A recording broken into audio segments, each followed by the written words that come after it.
Everyone talks about the power of data driven instruction, but what does that actually look like? Look no further than iExcel, the ultimate online learning and teaching platform for K to 12. iExcel gives you meaningful insights that drive real progress, and research can prove it. Studies in nearly all 50 states across the US show that schools that use iExcel outperform other schools on state tests. Educators who use iExcel love that they can easily see how their schools are performing in real time to make better instructional decisions. And iExcel doesn't stop at just data. iExcel also brings an entire ecosystem of resources for your teachers with a complete curriculum, personalized learning plans, and so much more. It's no wonder that iExcel is used in 95 of the top 100 school districts. Ready to join them? Visit iexcel.com/PM to get started. You're listening to Monday Matters, a Principal Matters podcast production.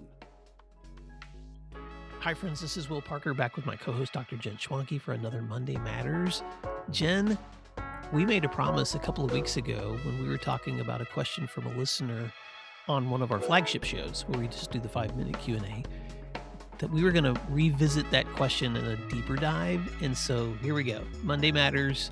Let's talk about the topic of teacher growth. And why don't you set the stage for why we're bringing this back and who brought this question to us? Absolutely. Yeah. So it's a good question if we think about it and then we can't stop thinking about it. So here we are. This question actually came from a colleague of mine not too far away, about 20 minutes to the north of where I work.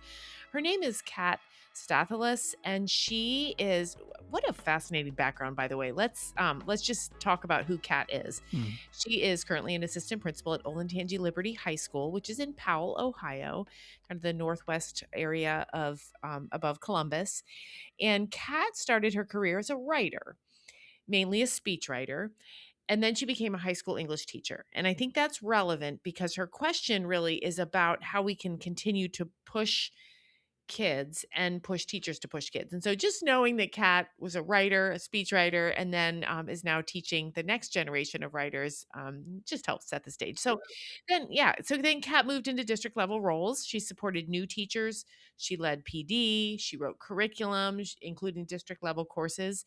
And so now she's in the AP role. And why don't you kind of recap what her question was for us? Yeah. Thanks for reaching out to Kat to get permission for us to use her name and for learning more about her context. And Kat, if you're listening to the show, thank you for your listening and for this wonderful question. She wrote, as a system leader, how do you encourage teachers in high performing schools to go beyond, quote, my students do well on tests, end quote, or even other administrators who say, have you seen our test scores, and aim for instruction that really stretches students' thinking, agency, and intellectual rigor?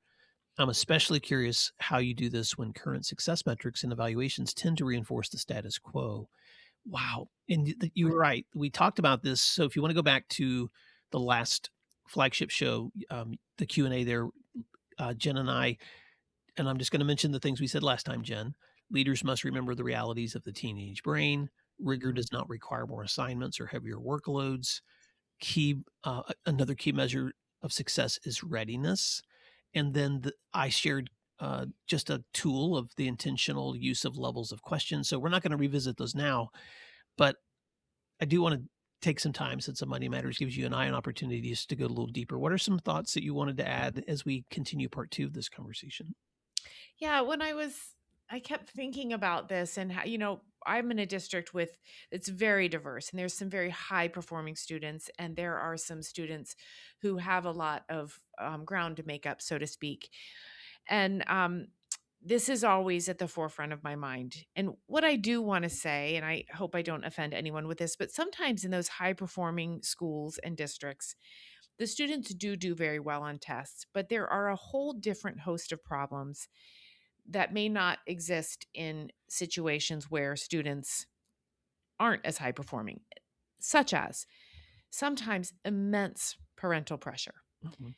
sometimes immense self pressure, high anxiety. Yeah. And so I believe that sometimes teachers may not be pushing academically because they don't need to. That push is already there. And so they may, I have a colleague who's a teacher who's sometimes pulling back, hey, you don't have to do homework for 6 hours a night. I don't want Yeah. you doing that in my class. loosen the reins a little bit. And so, we don't talk enough about that. Some of the intense pressures that kids put on themselves when they go to school every day and everybody around them is high performing. Every student. It's a pressure cooker. So there's Mhm. one piece. And of course I have more thoughts, but I want to give you time to react to that. No, it's so funny. I was just actually at an event recently where I ran into an old student who he's now a medical doctor. I'm so proud of him. And we were reflecting on his high school years when he was in my class as an English student. So, I mean, this is a long time ago, Jen. And it's so fun to see when your kids are successful. But he was remembering, like, I was talking about one day when I saw him walking into class because I don't know how I remember so much about this student, but I have followed his career. But I remember one day walking in, he was probably 15 years old, and he stopped and closed his eyes and was clenching his fist like this. Mhm. And I said, "What are you doing?" And he was like, I just know when I walk in this class, we're gonna have a lot to learn. It's intense. I'm just psyching myself up." And when I told him that story, he started laughing and he was like, "I was that way in all my classes, Mr. Parker, Mhm. because Mhm. I was so scared I wasn't gonna get an A." Mhm. Now, on the one hand, you could say, "Well, look, he became a medical doctor. We should celebrate that." But on the other hand, you have to ask yourself, how do I work within that context of students who are already eager to learn and hardworking and pressuring themselves? And so, what I love about Kat's question is what I really hear in this question is, how do we know deep learning is happening? I mean, Mhm. we can all score well on tests, but how do we know deep learning is happening? That's not just something that gets a checked off on the evaluation or checked off on the school report card. And so that's kind of where I wanted to sit as we think more deeply about that, Jen. Well, and you need to hold me accountable right now, Will, because if I lose track of that question, Mhm. the deep learning, I want you to bring me back. Yeah. But what I thought about too is how this anxiety to learn in rigorous environments has students working really hard to master those tests, but maybe not have that deep learning. And Mm. so here's an example. I was talking to a friend of mine, Tara Lukowski. She's actually the editor of EL Magazine. And we were talking about kids, and we both know some of them very well, who bomb any high pressure test because they want it so badly and they think if they fail it, then that will mean I'm not who I'm trying to be. And the example Tara and I were using is driver's tests. Yeah. A kid who's like, I have to pass this or all my friends are going to think I'm dumb or a loser or whatever. And so they fail their driver's test because they pull out in front of somebody. Somebody that I live with recently did that. um when the whole intent of the learning is the test and not learning how to drive or not learning how to do an algebraic equation or not learning a theory in geometry, whatever, if we're only teaching to the test, we're inherently increasing that anxiety. And so to get back, I'm getting myself back. Mhm. How can we make sure that the learning is happening and that the conceptual understanding is deep without freaking them out about the test, yet still measure what Mhm. they know? Yeah. So I was just doing this, I don't know what you want to call it. I was doing this, well, I was having a coaching conversation the other day and I pulled out some work by Carol Dweck about growth mindset. And we were, just as a way to reintroduce that research, I said, let's just watch um, this quick video that summarizes what her research has said. And then I said, but I want you to make a list of words that the researchers use that describe a fixed mindset versus words that are used to describe a growth mindset. And I just happen to have those in front of me. I didn't put these in our notes, but when researchers look at students that are trying to learn, or put ourselves in adults trying to teach learning, or even how we respond to learning, and we step in with a fixed mindset, we feel like our abilities are innate. They're never going to change. We feel like I'm permanently stuck in this whatever mode I'm in and I can't get out of it. Any kind of criticism is seen as a personal attack. I then choose easier work because I want to do the minimal that it takes to reach whatever the thing is that's being measured. I tend to give up faster because of that fixed mindset. And the results are always based on what's measured, not necessarily what's valuable. Um, as a result, I take less risks and I lack curiosity. So I might figure out how to fit within that fixed mindset, but I'm not I'm stuck. Where a growth mindset embraces, okay, opportunities, and these are the words the growth mindset uses, to improve with practice, to take chances to learn new things, to choose more difficult tasks and challenging ones because that option might get me someplace I've never been before, which leads to experimentation, which means that learning is a journey towards improvement, not just what I've been measured by, which makes me more creative in my learning too. Now, Jen, I'm just repeating back what Dweck's research has said. I'm going to share another resource here in a little bit by David Yeager called 10 to 25, the Science of Motivating Young People, where he's done more recent research after Carol's research um, that shows what happens when you step into classrooms where teachers embody this kind of mindset themselves. And so I'm just saying this out loud because I think that the most important thing we can do when we want to help students move towards deeper learning is first look in the mirror and ask, how are we stepping into deeper learning? How are we modeling that? How are we even leading our own staff and teachers and faculty into deeper learning moments so that they can lead students into those deeper learning moments too? Well, and let me piggyback on that by talking a little bit about curriculum. Mhm. We all think we know what curriculum is, right? But I've started to do this presentation, a workshop with several principal groups, and I'm actually going to do it with our state association in June. When we're leading teachers and we say, "Tell me about your curriculum," what do we mean? Do we mean the Mm. written curriculum that everybody can find on the website? Do we mean the hidden curriculum, the unintended learning? Do we mean the supported curriculum where we're spending our money? Do we mean the taught curriculum or the learned curriculum?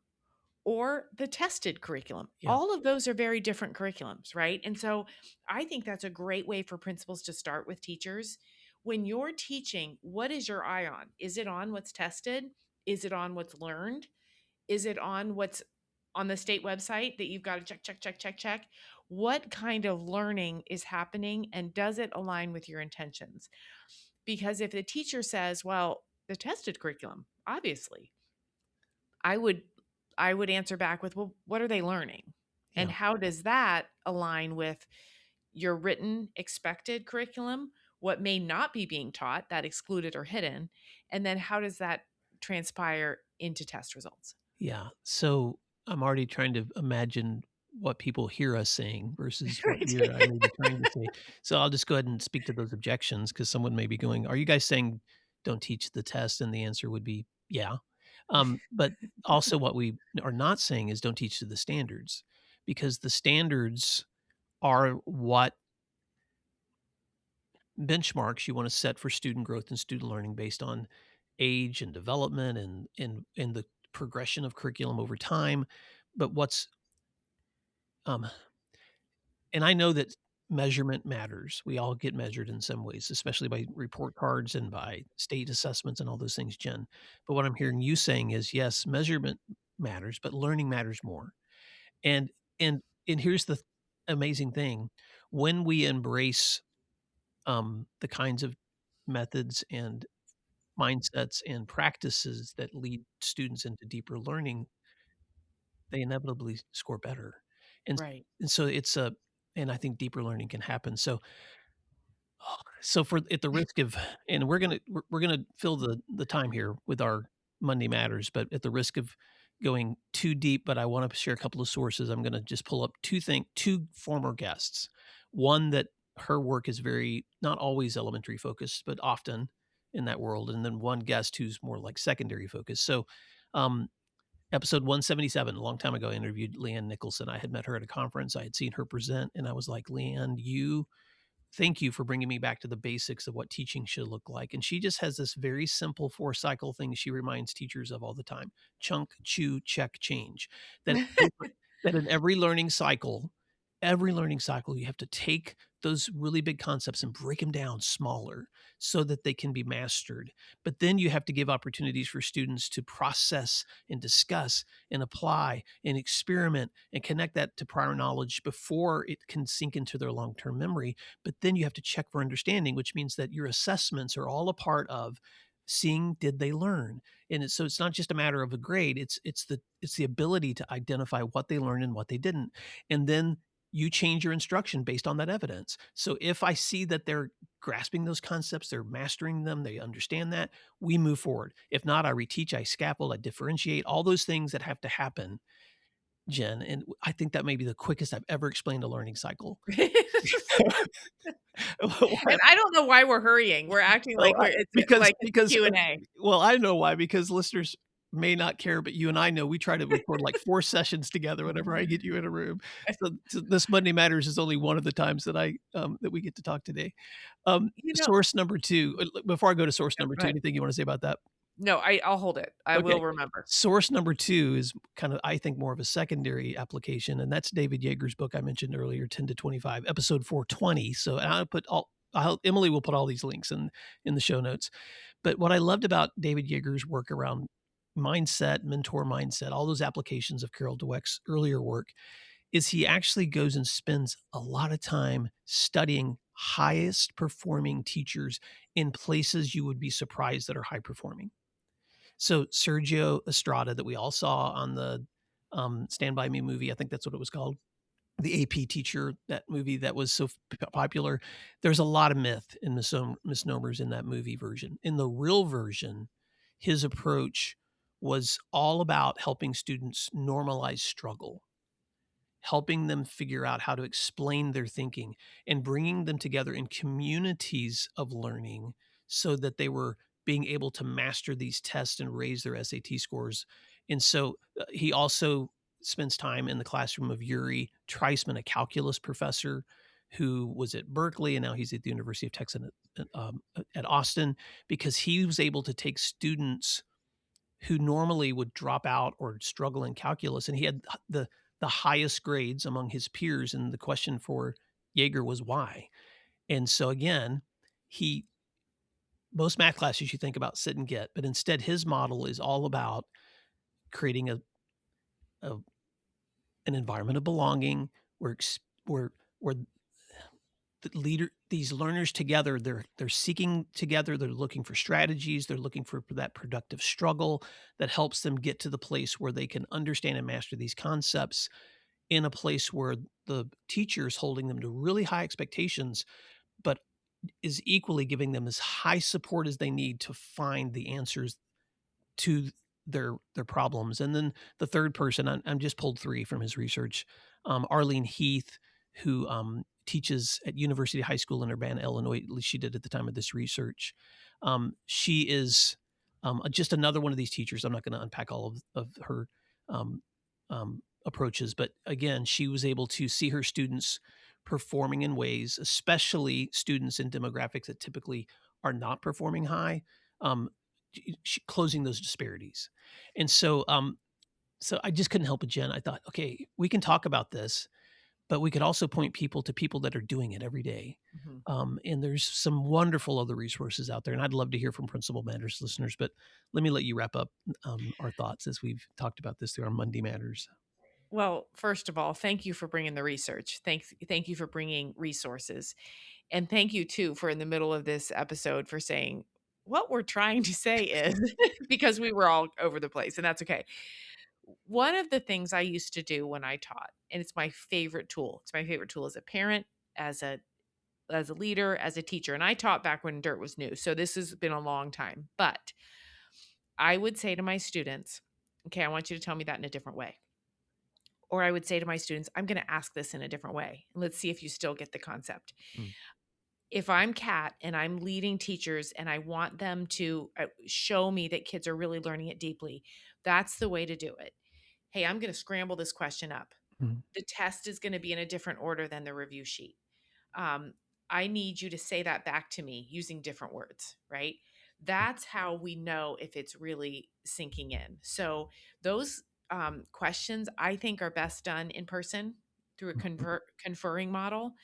And it's really good too to use that kind of mindset when leading teachers. So you're Yeah. having that post observation conference with them, you're working through their evaluation, and you can say to them, tell me in a different way how you planned that lesson. Um, I'm gonna say back to you what I just heard you say about addressing those Mhm. standards. See if I've got it. Yeah. So you have that, a word scramble, so to speak, to really see how deep the understanding is. Wow. So That's just No, a that's quick so good, takeaway. Jen. So I'm gonna try a Will summary. Because we've done this in 2 parts. So in part 1, and I tried to take some notes beforehand because I knew how hard this was gonna be. So in part 1, we said the following: rigor isn't all about more or higher test numbers. It's about intentional questioning, intellectual stretching through conversations, preparing students for the next stages, even when that growth isn't easily measured. And in today's reflections, I think what we've tried to say is that students are highly attuned to whether adults respect them Mhm. and whether they're asking the questions or saying to them, I expect a lot because I believe in you. Um, and when we communicate that expectation, students tend to respond, and the research supports this, with greater effort, greater persistence, and greater achievement. But high standards alone, and I'm pulling this directly from Jaeger's work, high standards alone are discouraging. Support alone lowers expectations. But when you have high standards and high support together, when they're combined intentionally, they can produce greater and deeper learning. And what you just said at the very end is so important, Jen, that if that's how we're communicating to the people we're supporting, we're modeling how they communicate that with students. So, listeners, I know that all of us are we're all nerds when it comes to wanting to make sure students are learning, but we'd love to hear from you. But we just also want to encourage you to just think about how you encourage the learning that's happening in your own buildings by modeling the things that you know great teachers do. Yeah, exactly. All right, Jen, how Thank can you.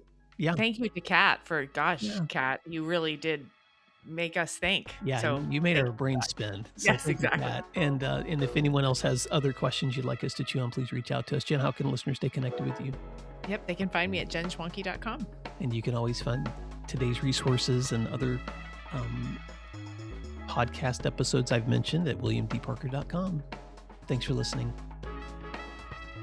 Thank you for listening to today's episode of Principal Matters, the School Leaders Podcast. If you enjoyed the show, would you take a moment and like, share, subscribe, or leave us a review? In fact, if you share it out with a friend, even more people can become a part of these conversations. Sign up for our newsletter at williamdparker.com for even more free resources. And don't forget to check out our website to learn more about our books, professional development offerings, Grow Academies, masterminds, executive coaching, and keynote presentations. Wow, let's keep learning together. And thank you for doing what matters. Monday Matters.